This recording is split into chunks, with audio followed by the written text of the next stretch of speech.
Vamos dar sequência agora ao nosso estudo sobre a religião mingau, para você perceber que Deus não quer que nós nos contentemos com o básico. Eu quero ler aqui para você um texto que se encontra em Hebreus, capítulo 5, versos 12 em diante. Paulo foi totalmente contra qualquer pessoa que se contentava com o básico. Você vai ver que Paulo, que eu creio ser o autor de Hebreus, você vai ver aqui que a inspiração mostra que Deus não apoia a religião mingau, ou seja, aquela religião pela qual o indivíduo se alimenta com o básico da palavra de Deus e não está disposto a aprender mais. Aqui, a inspiração está criticando, diríamos assim, os cristãos, aqui da carta aos Hebreus, exatamente por eles se contentarem com o básico. Olha o que diz aqui, ó. Há muito mais que gostaríamos de dizer a esse respeito, mas são coisas difíceis de explicar, sobretudo porque vocês se tornaram displicentes acerca do que ouvem. A esta altura, já deveriam ensinar outras pessoas, e no entanto precisam que alguém lhes ensine novamente os conceitos mais básicos da palavra de Deus. Ainda precisam de leite, ou mingau, não é? E não podem ingerir alimento sólido. Quem se alimenta de leite ainda é criança e não sabe o que é justo. O alimento sólido é para os adultos, que pela prática constante são capazes de distinguir entre certo e errado. Eu percebo que simplesmente nesse tipo de comentário que eu recebo, esse é um cristão que tem a religião mingau, se contenta com o leitinho básico e que ainda é uma criança espiritual. Deus está convidando você para ser um adulto espiritual. Parar de usar o mingauzinho, parar de usar o leitinho e fazer uso agora do alimento sólido da palavra de Deus, porque Deus quer que você cresça, amadureça, se torne um adulto espiritual.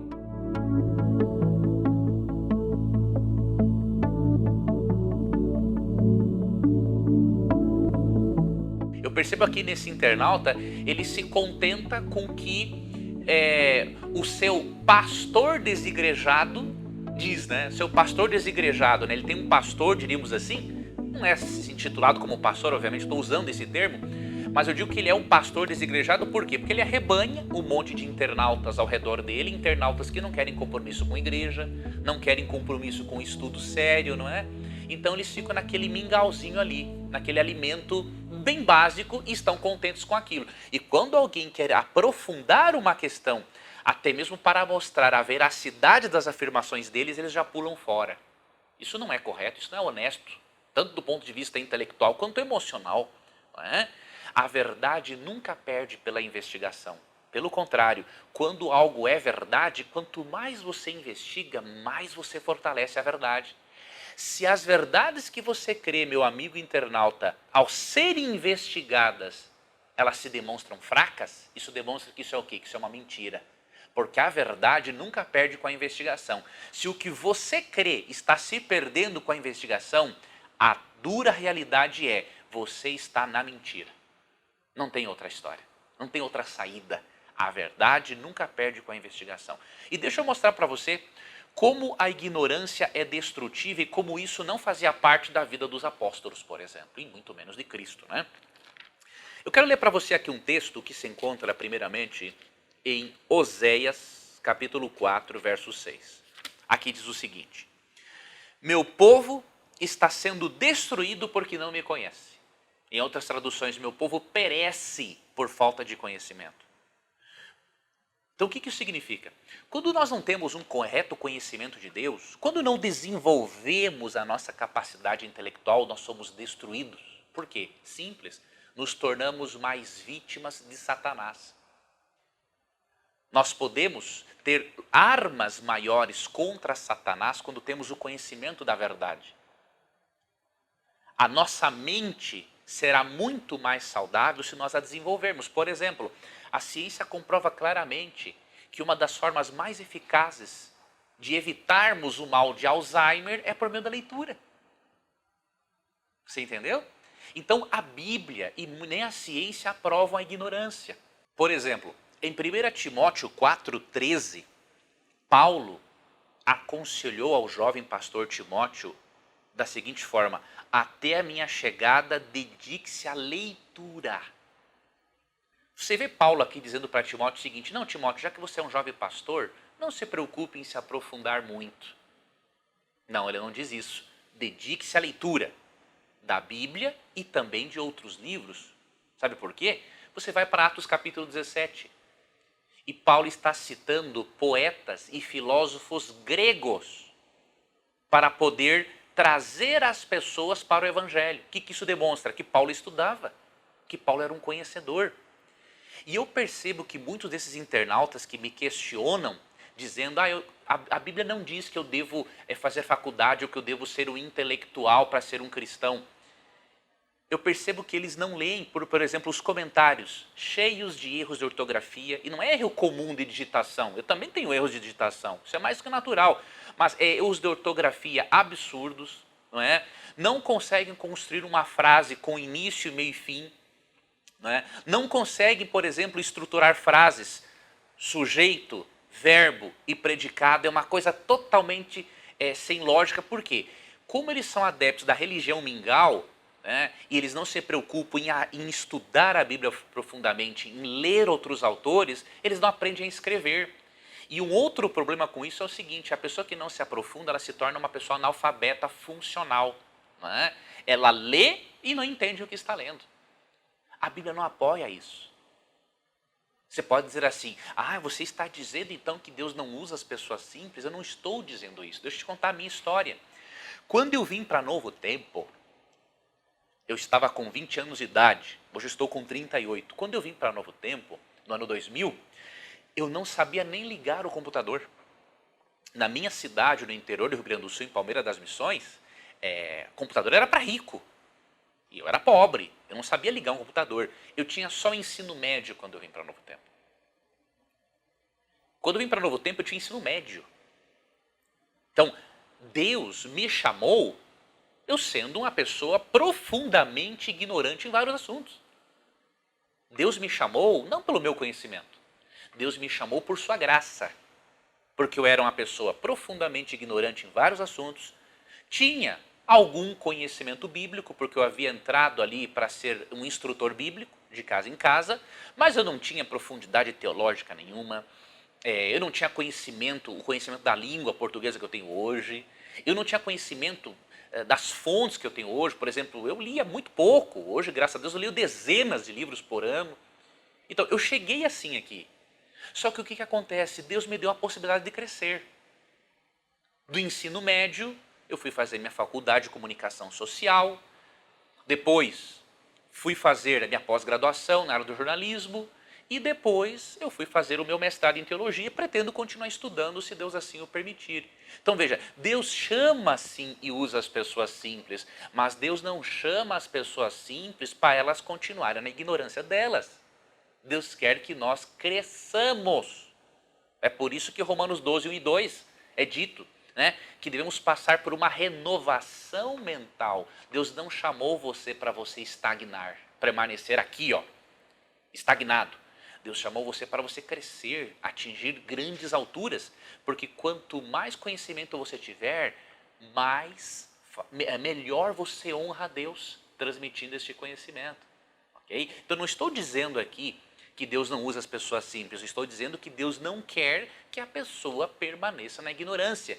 E Deus não quer que a pessoa se esconda atrás da sua preguiça mental para não aprender mais e não questionar as suas próprias ideias. Bom, deixa eu ler aqui para você um outro texto muito interessante. Esse vai diretamente para esse internauta que diz assim: aonde na Bíblia é dito que não devemos fazer faculdade?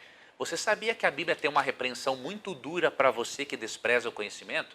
Porque nos vídeos que eu gravei, refutando ao irmão Mário Persona por causa da sua argumentação rasa e sem fundamentação quando ele fala do adventismo, você justificou essa argumentação rasa, essa falta de conhecimento desse irmão, simplesmente dizendo que eu era arrogante, que na Bíblia não é dito que precisa fazer faculdade e coisa assim.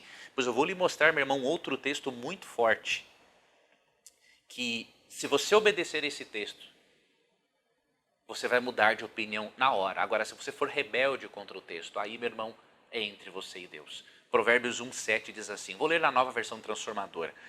O temor do Senhor é o princípio do conhecimento, mas os tolos desprezam a sabedoria e a disciplina. Sabe o que a Bíblia está dizendo?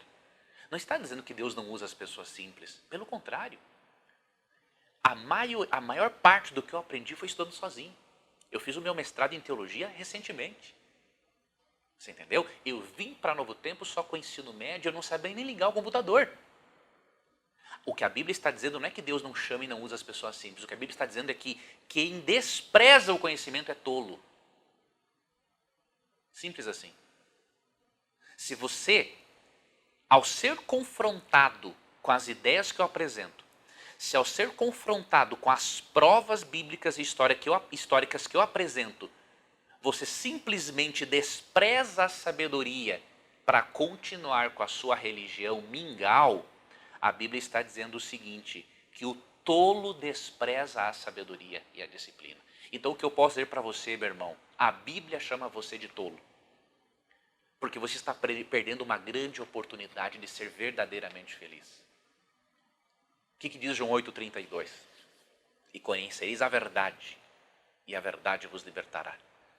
Para conhecer a verdade que é Jesus Cristo, precisamos investigar. Veja o que diz, por exemplo, Jeremias 29, versos 12 e 13. Ó. Naqueles dias, quando vocês clamarem por mim em oração, eu os ouvirei. Se me buscarem de todo o coração, me encontrarão. Ou seja, a religião bíblica envolve uma busca constante de Deus, envolve um aperfeiçoamento intelectual, envolve o aperfeiçoamento da nossa relação com Deus. Se a mente, querido internauta, é o veículo pelo qual o Espírito Santo nos comunica a vontade de Deus, como que não vamos desenvolver a nossa capacidade mental e intelectual? Quanto mais desenvolvermos as nossas capacidades, tendo faculdade ou não, quanto mais desenvolvermos nossas capacidades intelectuais, mais bem o Espírito Santo melhor o Espírito Santo se comunicará conosco. Eu queria finalizar lendo para você um pensamento da escritora Ellen White, não é? Até mesmo aí em alguns vídeos foi dito, né, por algumas pessoas que Ellen White era uma herética, né, uma falsa profetisa. Agora veja que interessante, né? Eles dizem que Ellen White foi falsa profetisa, mas Ellen White era muito mais esforçada intelectualmente do que eles. E eu vou provar isso para você. Ellen White não tinha concluído nem o primário, não concluiu nem o primário. Só que Ellen White era uma ávida leitora, uma leitora ávida. Tanto que Ellen White escreveu mais de 100.000 páginas à mão. Você percebeu? Qualquer pessoa pode desenvolver a sua capacidade mental e intelectual se essa pessoa se colocar nas mãos de Deus e tiver disposição para isso. E Ellen White não era adepta de uma religião mingau, ela se aprofundava.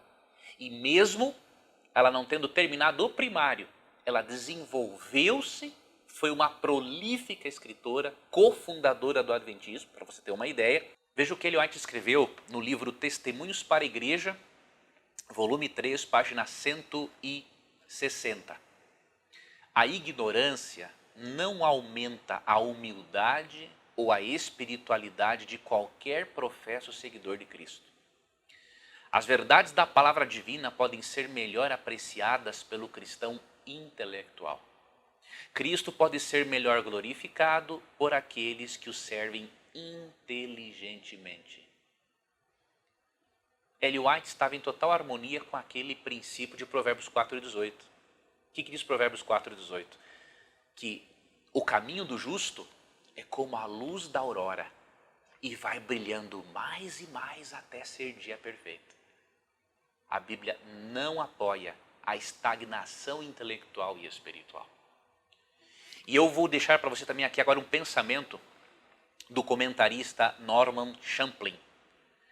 Norman Champlin escreveu no seu O Novo Testamento Interpretado versículo por versículo, volume 3, página 836, o seguinte: ninguém deve imaginar insensatamente que já conhece a verdade revelada inteira.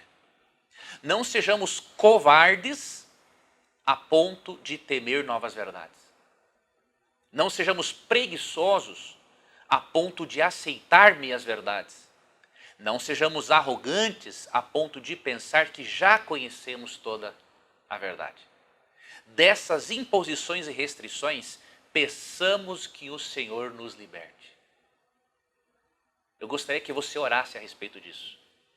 Eu gostaria que você, amigo internauta, pedisse a Deus para você não ser covarde a ponto de temer novas verdades. Pedir a Deus para que não seja preguiçoso a ponto de não aceitar, a ponto de aceitar só meias verdades. E pedir a Deus que não seja arrogante a ponto de pensar que já conhece toda a verdade. Que Deus abençoe a você e a mim na busca pelo conhecimento. Que permitamos que Deus, a fonte de todo saber, nos torne mais sábios. E que não sejamos os tolos de Provérbios 1, verso 7, que desprezam a sabedoria e o conhecimento. Se você gostou desse vídeo, compartilhe com as pessoas, comente e reflita. Mais importante do que compartilhar é você refletir. Deus pode usar ainda melhor você se você ser um cristão que desenvolve as suas habilidades, a sua capacidade mental e intelectual. Até uma próxima.